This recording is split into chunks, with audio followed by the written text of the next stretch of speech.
future is now.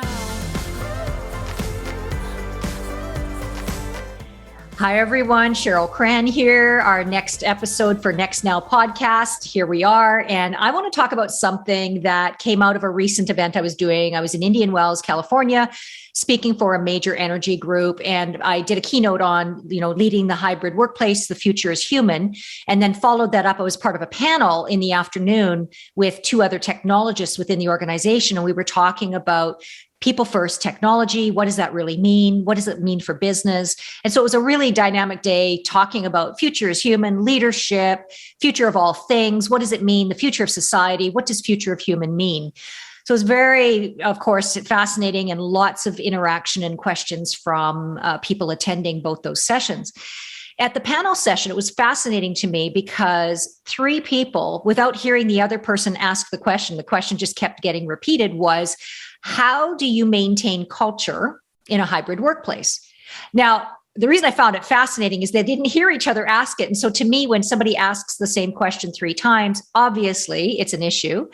At Next Mapping, we've done tons of research on future of work, future of society, future of human.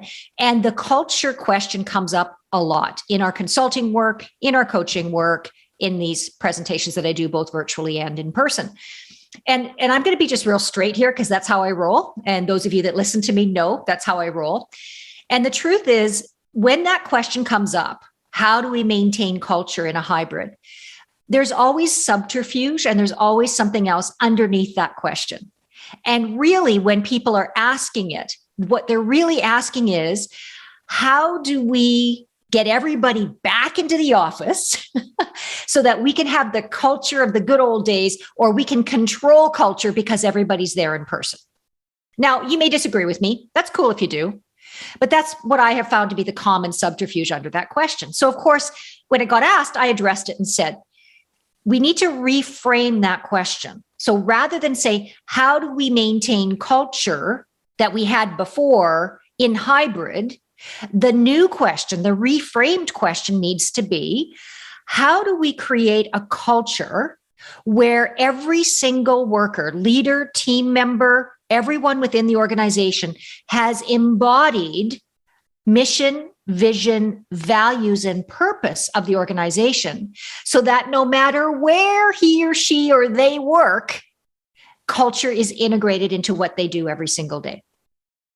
Now, notice the difference in those questions, because if I ask, well, how do I maintain culture? We're actually trying to force change. We're trying to do that change management. How do I, lay over something that used to work versus really what's our current reality? And then how do we shift to the current reality? Change management, pushing back against what is, trying to make things the way they were before.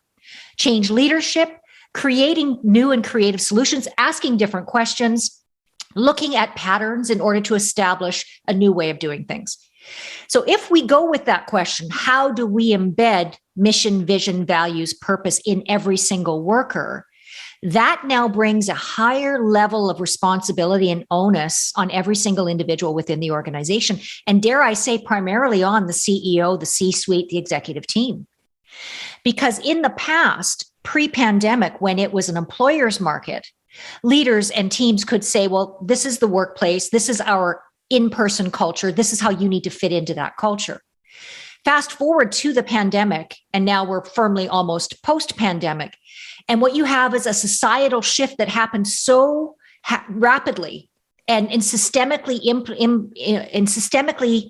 changed everybody's lives, that now to say to someone, well, our culture was this, and we need you to remember that culture, we now need to inclusively bring everybody into a newly created culture based on hybrid.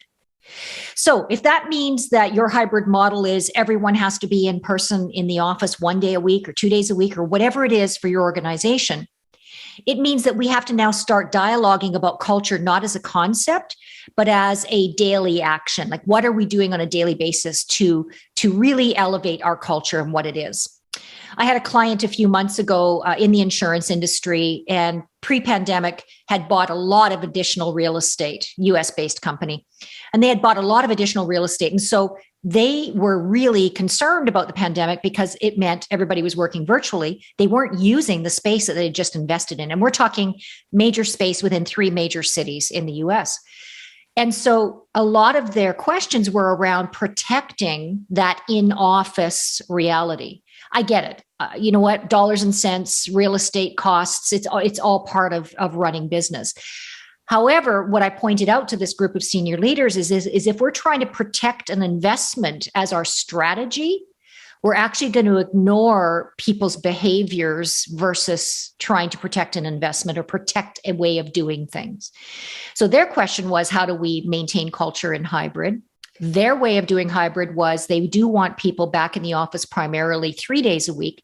That backfired on them in that they got pushback from their workers saying, no, we'd like to go to hybrid options 1, 2, or 3 days, depending on the individual's preferences.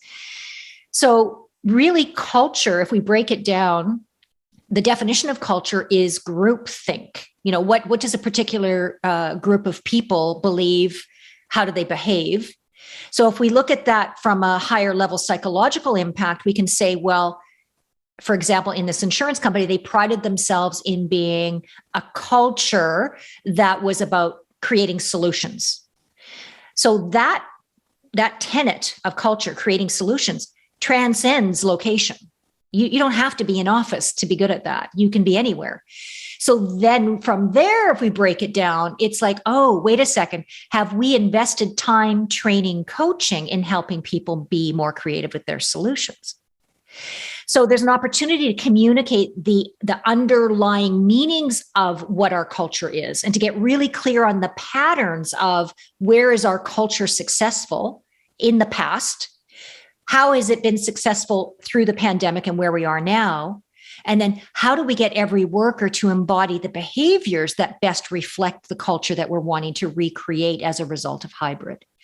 Now, I know for some of you listening, you're going, that's a big job, Cheryl. Like, how do we even begin? And it is sort of, using that metaphor of turning a big ship. It is really like that. However, if we look at all future of work changes, which is, increase in remote work, increase in virtual work, distributed work, AI and technology as our coworker, if we look at all those changes and look at culture as another, I would say, zone of opportunity, then we can tackle it not from a how do we overlay what we used to do and make it work in hybrid, because that's not going to work. Rather, how do we get creative about embedding culture? Now, by the way, we can leverage technology for this. We can leverage Slack. We can leverage our intranets.